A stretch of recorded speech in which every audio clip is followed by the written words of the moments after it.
We now know Europa has an ocean.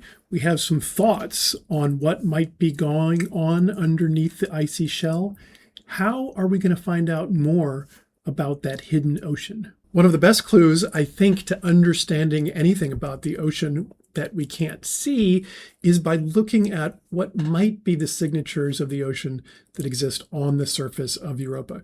Here are the two sides of the surface of Europa, and you can see the trailing side, this one that gets bombarded by the sulfur and turns into sulfuric acid. This big, huge red splotch is basically sulfuric acid. And there's one cool crater that has excavated underneath the sulfuric acid. But other than that, this is just that. So we have sulfuric acid, we have water, but the other side of Europa isn't covered with that sulfuric acid. And instead it has these things we've seen. We've seen these cracks that are discolored that looks like something coming from the interior.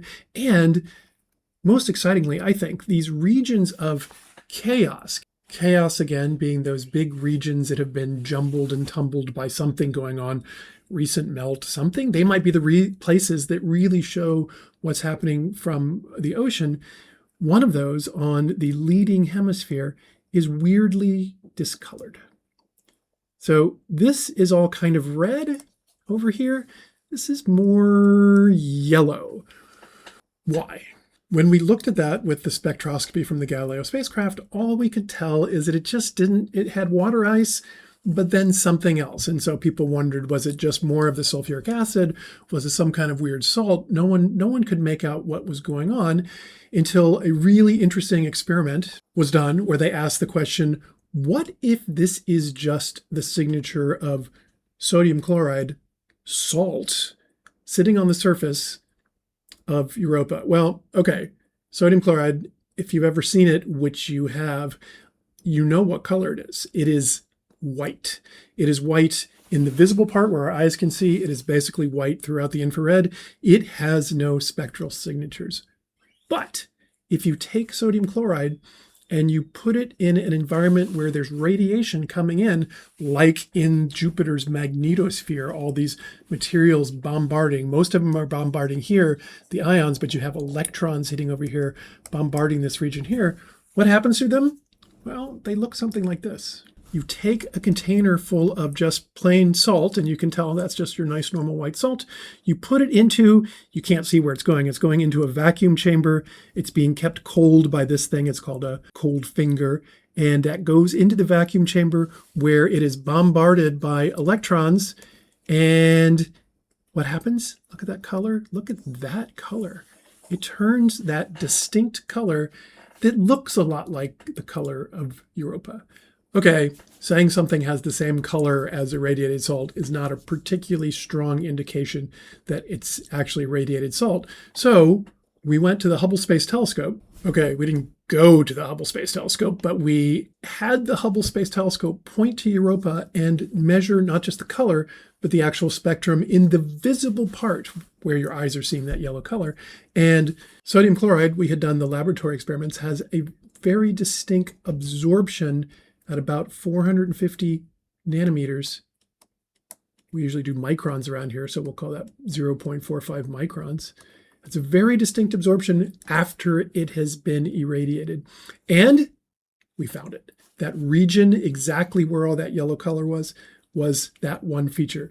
As a bonus, we went and looked again using now the ultraviolet part of the spectrometer all the way down to something like 0.2 microns, and there's a second feature due to sodium chloride that we also found there. It is a very clear indication that there is sodium chloride on the surface of Europa in these regions that look like they have been recently resurfaced. Why is that interesting? It's just salt, right? We knew it was a salty ocean.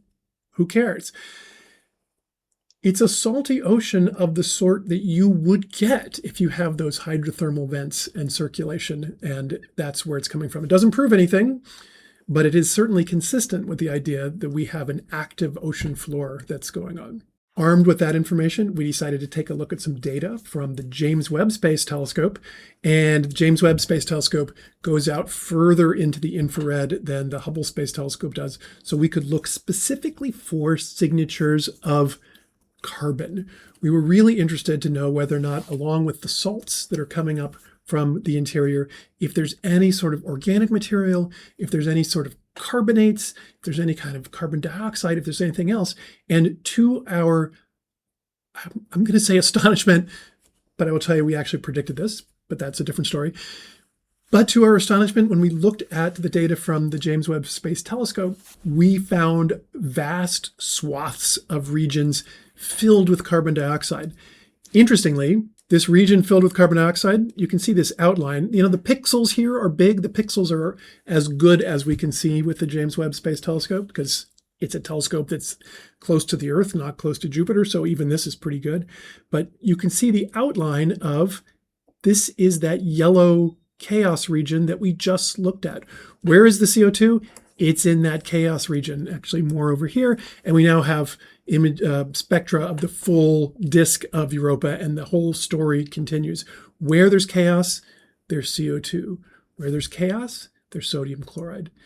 It sure seems like we are seeing the signatures of water from the interior coming up, bringing the salt, and that water is carrying some sort of carbon with it. Now, it could be that the water is carbonated, it's carrying actual carbon dioxide, which is what's getting into the ice here.